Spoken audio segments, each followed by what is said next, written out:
मात्र सूर्यनारायण विचार करू लागले की आपण अशा वेळी अणुसयाला टाळलं पाहिजे. बरोबर आहे. मग त्या सूर्य भगवंतांना गारेचा भात करण्यासाठी अणुसयाला काय मदत केली? काय केली बरं?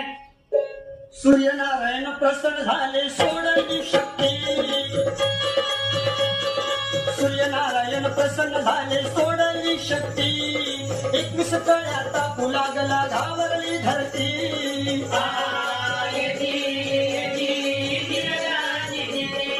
21 तळ्याचा फुलागला घावरली धरती.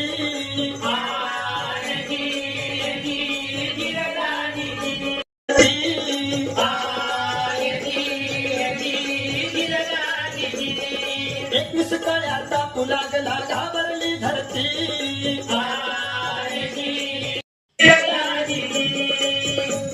पाण्याचा बिनजाळाचा शिजला या भात. गारेचा हो करून भात लावली मात.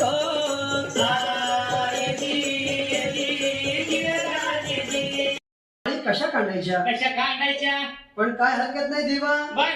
जर नाही साळी काढाव्या तर माझं सत्व जाते. मग या सत्व जीवासाठी त्या अनुसाबाईनं काय केलं बरं? जेवढ्या 2 कोसावरती चिमण्या होत्या त्या चिमणा बाईला हात कशा मारल्या बरं? कशी मारली बरं? हाता मारल्या चिमण्या बाईना अनुसाबाईनं. हाता मारल्या चिमण्या बाईना अनुसाबाईनं. 60,000 चिमण्या भक्तीला आल्या धावून.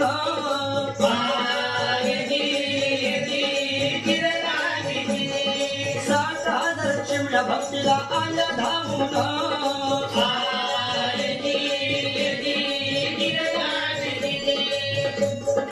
तुझीनं सोलल्या साळीच्या चिमण्या बाईनं. तुझीनं सोलल्या साळीच्या चिमण्या बाईनं. येता येता भरून घेतल्या अनुसया बाईनं.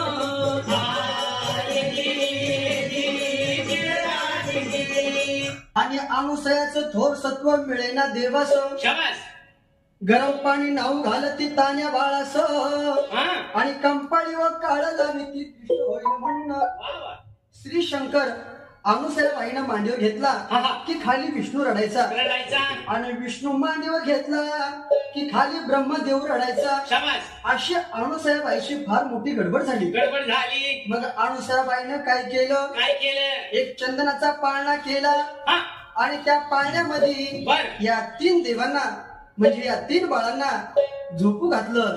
अशीच ती धन्य धन्य अनुसया. पहिल्या दिवशी पहिला दिवस ब्रह्मा विष्णू आणि महेश 3 देवाचा अवतार खास. अनुसया घरी आले जन्माचं अनुसया घरी